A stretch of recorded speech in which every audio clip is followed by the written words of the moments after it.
ሰሜን ኮሪያ ከዓለም ተለይታ የምትኖር ሀገር።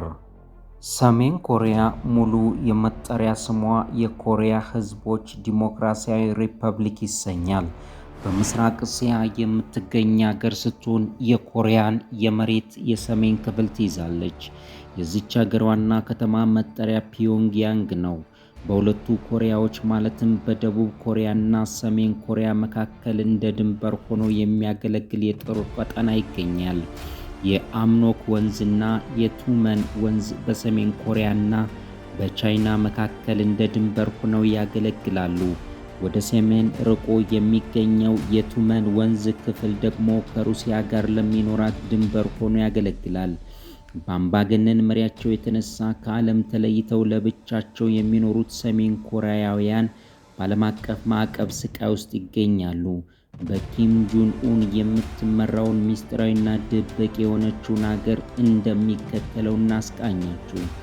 የሰሜን ኮሪያ ዋና ከተማ ፒዮንግያንግ ከመግባታችን በፊት ታይዶንግ ወንዝ ዳርቻ እናገኛለን። ወደ 3 ሚሊዮን ሕዝብም ይኖርባታል።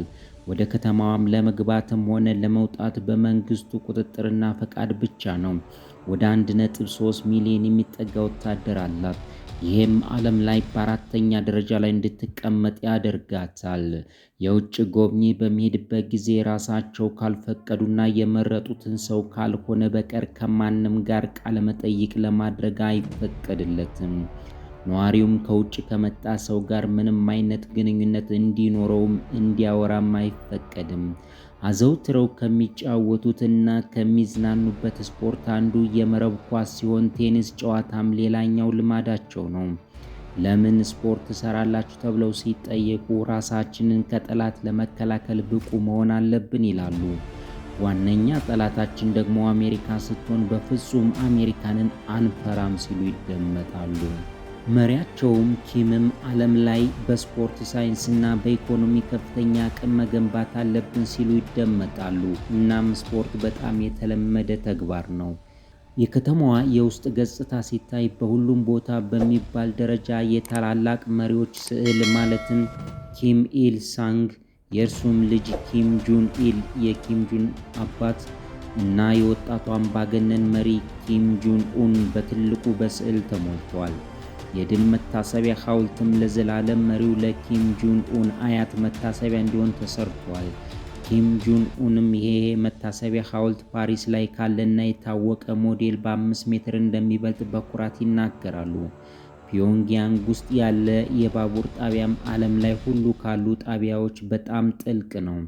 ምናልባትም ጦርነት ቢፈጠር ለመደበቅና ለመሸሸግ ታስቦ የተሰራ ነው። ሰሜን ኮሪያ ላይ የኢንተርኔት አገልግሎት የሚባል ነገር ፈጽሞ የለም። የሚዲያ ነፃነትም እንደዛው። ብቸኛ የመረጃ ማግኛ መንገድም የህዝብ ጋዜጣ ሲሆን የሚያሰራጨውም ስለ ፕሮፓጋንዳ ብቻ ነው።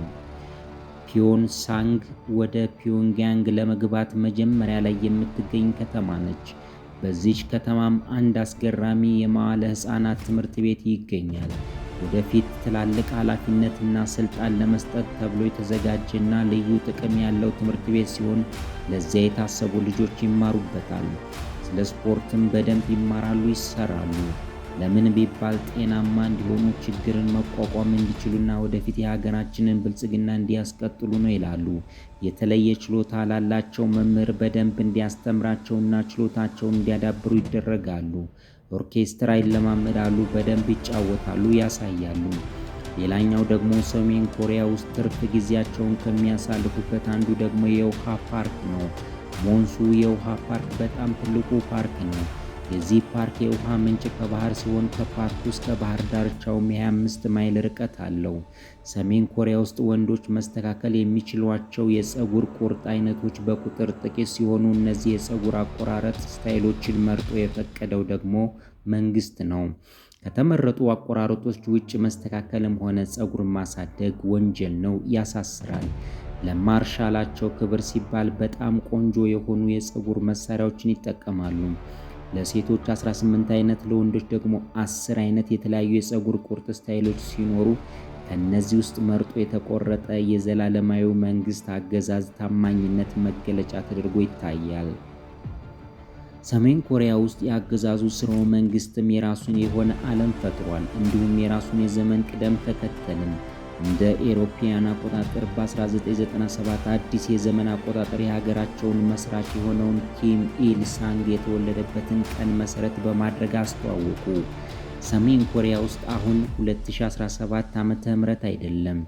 ሀገሪቷ ካላንደሯ መጀመር የሚገባው ከሚያዝያ 15 ቀን 1912 ዓ.ም ጀምሮ እንደሆነ መንግስት በማመኑ አሁን ኮሪያ ውስጥ 106 ዓመተ ምህረት ነው። ሚያዝያ 15 1912 የቀድሞ የሀገሪቷ መሪ የነበሩት ኪም አልሱንግ የተወለዱበት ቀን እንደሆነ ይታወቃል። ካላንደሯ በዓመት ውስጥ በሚይዘው የወራት ብዛትና በአንድ ወር ውስጥ የሚያቅፈው የቀናት ብዛትም ከተቀረው ዓለም ጋር በምንም አይገጥምም። የፈረስ ግልቢያ ክለብ ደግሞ ሌላኛው የሰሜን ኮሪያውያን ልማድ ነው። ብዙ ጊዜ በዝናም ሆነ በሀብት ከፍ ያሉ ሰዎች ፈረሱ ላይ ወጥተው ይጋልባሉ። ከገጠሩ ክፍል የመጡት ጎብኚዎች ሲሆኑ ግልቢያውን ከውጭ ሆነው ይመለከታሉ።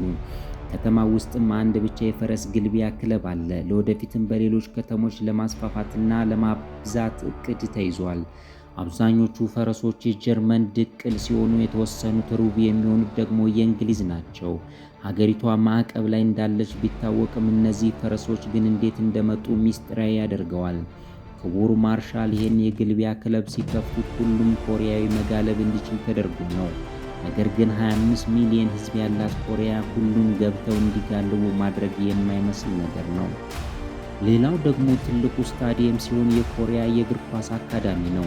የተመሰረተውም በ2013 እንደ አውሮፓውያን አቆጣጠር ሲሆን መስራቹም ኪም ጁን ኡን ነው። በየዓመቱ በሺዎች የሚቆጠሩ ተማሪዎች ወደ ቦታው ለመግባት በተስፋ ይጠብቃሉ።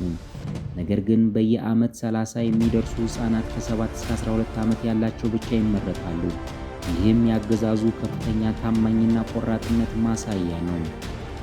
የተከበሩ ማርሻል ኪም ብዙ ጊዜ እየሄዱ ይጎበኙታል። ማደሪያቸውም ተደራራቢ የእንጨት አልጋ የተሰራ ሲሆን አንዱ አልጋ ላይ እስከ 10 ልጆች ይተኛሉ። ብዙ ቦታ ለመቆጠብና ውስጡ ሰፊ እንዲሆን ተደርጎ የተሰራ ነው። ነገር ግን ይሄ አይነት አልጋ ለሴቶችና ለትልልቆቹ አይሆንም።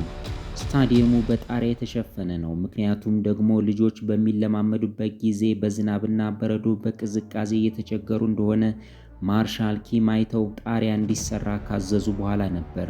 ኪም እንደዚህ አይነት ጥቃቅን ነገሮችን ሳይቀር ያያል። አምባገነኑ መሪ ተንከባካቢ አባትም ነው። ይህ ደግሞ ህዝቡ እንዲረዳውና ለስራውም ልዩ ምስጋና በመስጠትና ፍጹም ታማኝ በመሆን አክብሮታቸውን ማሳየት መማር እንዳለባቸው ያሳውቃል። ከጠዋት ፈረቃ ለ5 ሰዓት ያክል ከሰዓት ፈረቃ ላይ ደግሞ ለ4 ሰዓት ያክል ልምምድ ያደርጋሉ። ከስታዲየም ውጭ ልምምድ በሚደረግ ወቅት መጠነኛ በረዶ ሲዘንብም እንደ ጥሩ የመለማመጃ ሁኔታ ይቆጠራል። ልምምድም ሁልጊዜ በየቀኑ አይቋረጥም። አሁን ደግሞ የፑቶንግ ያንግን ሱቆችን እንመልከት። ሱቆቹ ከሸቀጦች በተጨማሪ ምግቦችንም ያቀርባሉ። እናም እንዳቅማቸው ገዝተው ይጠቀማሉ። የተወሰነ ሩዝና ጥቅል ጎመን በነፃ ለሁሉም ዜጋ ይሰጣቸዋል። አለበለዚያ ከውጭ ታሽገው የገቡ ምግቦች ልክ የታሸገ የፈረንጅ ዱባ አይነቶቹ በጣም ውድ ናቸው። ስለ እጥረት ብዙም ባይታወቅም ግን ብዙ ቦታ ጎልቶ ይታያል። ሰሜን ኮሪያ ፕሌዠር ስኳድ የተባሉ ከ2000 በላይ መልከ መልካም ሴት ወታደሮች ያሏት ሲሆን የእነዚህ ሴት ወታደሮች የታወቀ ስራም ከፍተኛ የመንግስት ባለስልጣናትን ማዝናናትና በወሲብ ማስደሰት ነው። ሰሜን ኮሪያ ውስጥ ካናቢስ ይዞ መገኘት፣ መጠቀምና ማሰራጨት ህጋዊ ከመሆኑም በላይ ከትንባሆ ያነሰ የጤና ጉዳት የሚያስከትል ሁነኛ አማራጭ ተደርጎ ይቆጠራል።